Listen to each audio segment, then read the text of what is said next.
Also new tonight, an Adams man has been indicted by a federal grand jury in Springfield for sexually exploiting a child in order to produce child sexual abuse material.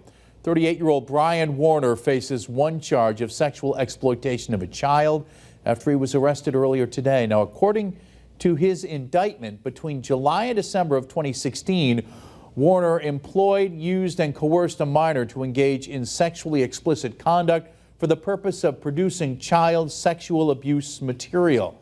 He's now being detained pending a detention hearing scheduled for tomorrow.